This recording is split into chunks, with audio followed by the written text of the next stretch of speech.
Hey, future unnaturalists, I'm Emily. And I'm Andy.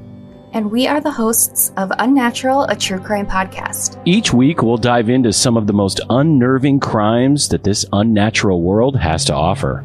Listen for Unnatural on Apple Podcasts, Spotify, or wherever you get your podcasts. And remember, make good choices. And don't get got. Bye.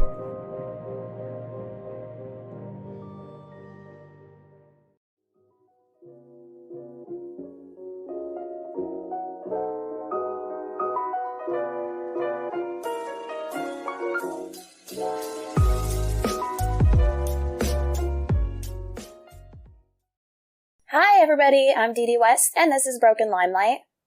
I just wanted to give you a quick little mini episode before I go and get busy again. I'll try to keep up with my schedule, but who knows. So here's a shorter episode for you guys.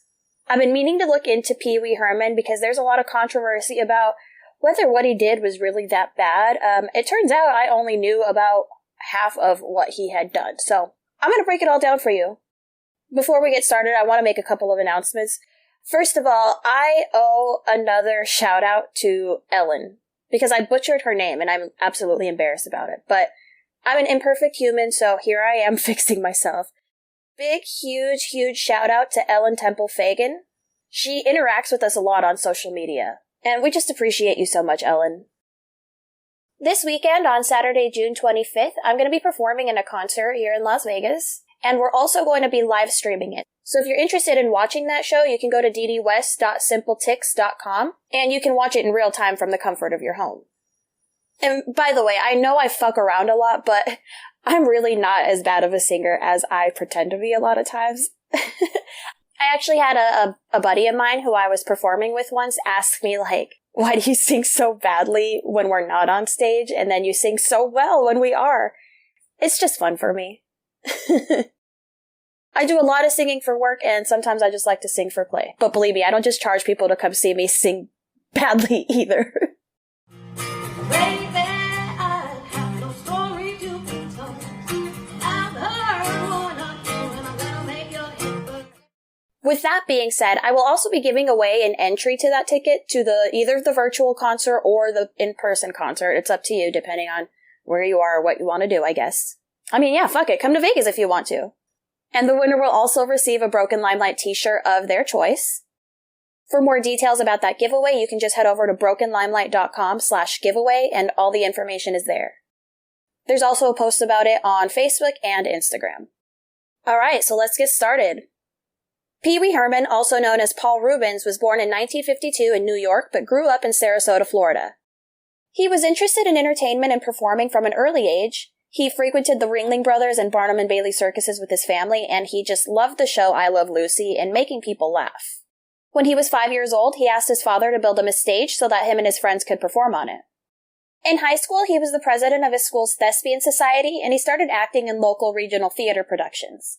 He auditioned for the Juilliard School of Performing Arts, but was not accepted. He was accepted, however, into the California Institute of Arts, or CalArts, north of Los Angeles. In the 70s, Paul joined the Groundlings, which was an improvisational comedy team based north of Los Angeles. He remained a member for 6 years and became close friends with people like Phil Hartman. The character of Pee Wee Herman was created in 1978. The idea began as a man who wanted to be a comedian but was just absolutely terrible at telling jokes. The name Pee Wee came from the brand of his harmonica, and Herman was the name of an energetic boy he knew from his childhood. In 1980, Paul auditioned for Saturday Night Live, but lost to Gilbert Gottfried. That is understandable. Can you imagine both of them on the show at the same time? I feel like that would have been so nasally and loud.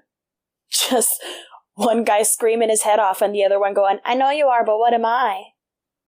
So Paul was disappointed for not making the show, and he decided to start his own show.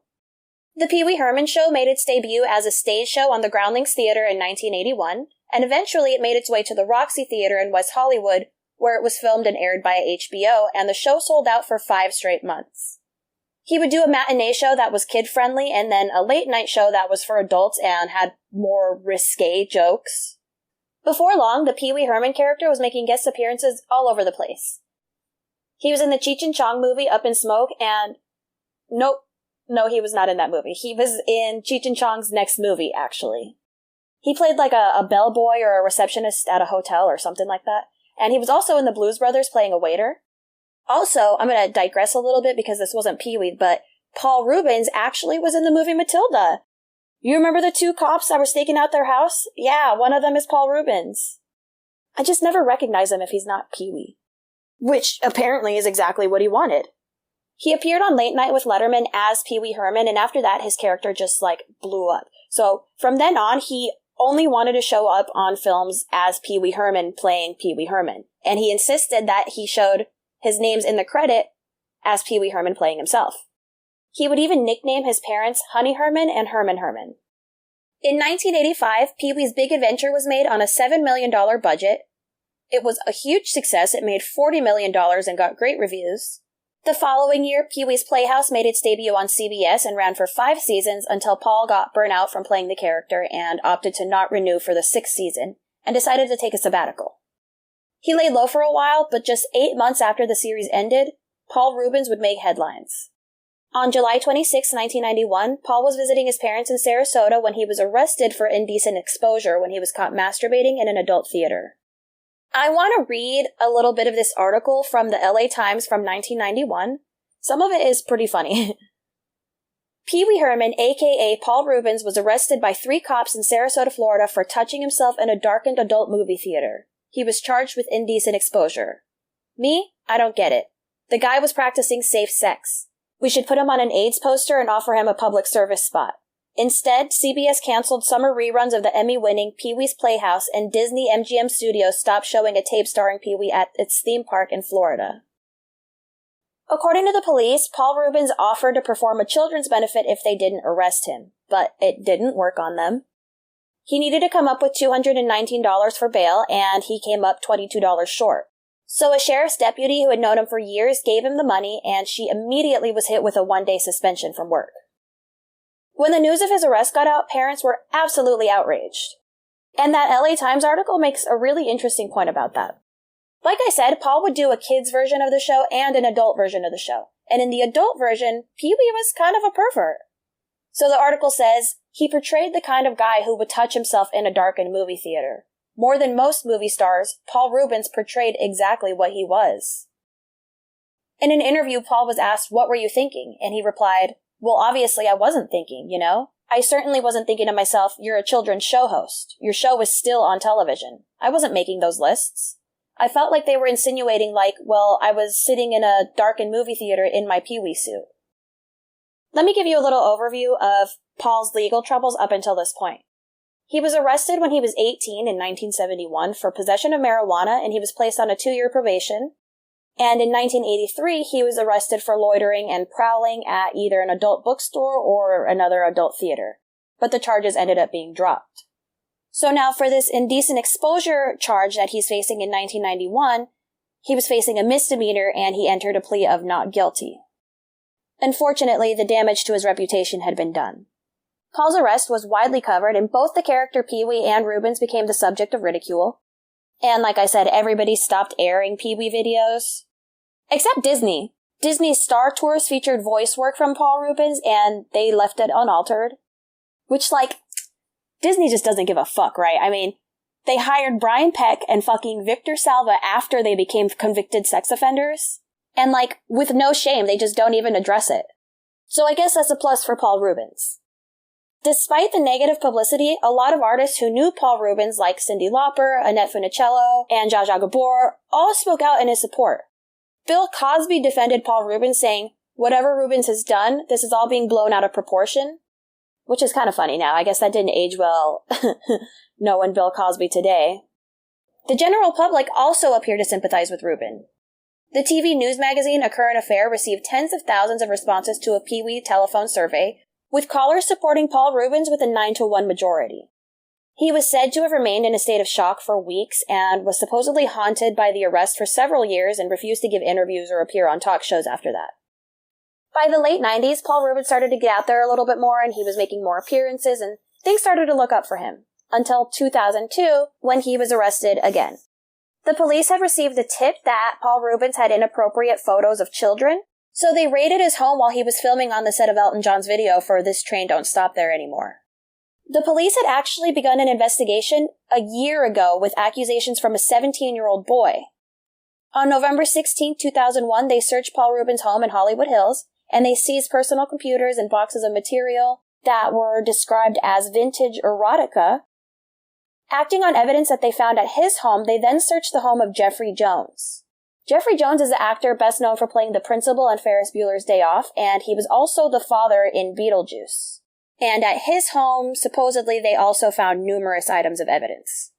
Police told CNN that they had been working on this investigation for months, but they finally made the arrest because they had to stay within the 1-year statute of limitations, which would have expired Saturday.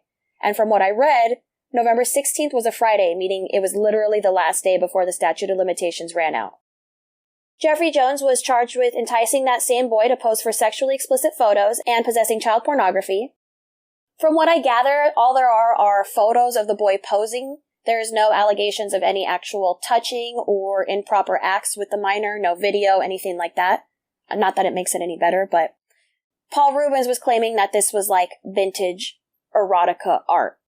His attorney issued a statement saying, Mr. Reubens has never at any time knowingly possessed any artwork from his extensive vintage and antique art collection, even remotely related to anything improper.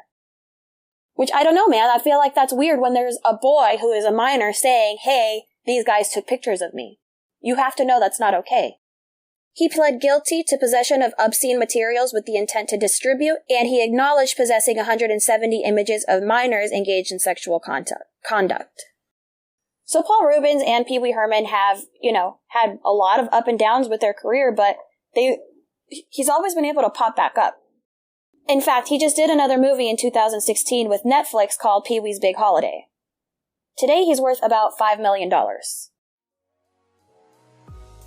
Alright, so that's it for today. I want to thank everybody so much for your support once again. I've had a lot of new listeners this past week, and it's really exciting for me. I gotta say, it's really thanks to you guys who have been sharing my podcast, so thank you, I love you, appreciate you so much. Also, I want to apologize because Apple Podcasts has been having some glitch with my podcast lately, and I'm not sure if it's been happening on other platforms, but from what I can tell, Spotify seems to be working just fine. I'm told that this will be resolved in less than a week, so fingers crossed. Don't forget, you can always check out brokenlimelight.com if you want more interesting... What? If you want to look at pictures and videos about this case. You can also find a transcript there and a section to leave a comment. And while you're there, take a look at our merch. And also the giveaway page. Don't forget that I'm going to give away a t-shirt for Broken Limelight. You can pick which t-shirt you want, and also an entry to my concert this weekend. Find me under all the social medias if you want to reach out to me. I'm either under Didi West or Broken Limelight, or you can also email me at ddwest@brokenlimelight.com. Okay, thanks again. Bye!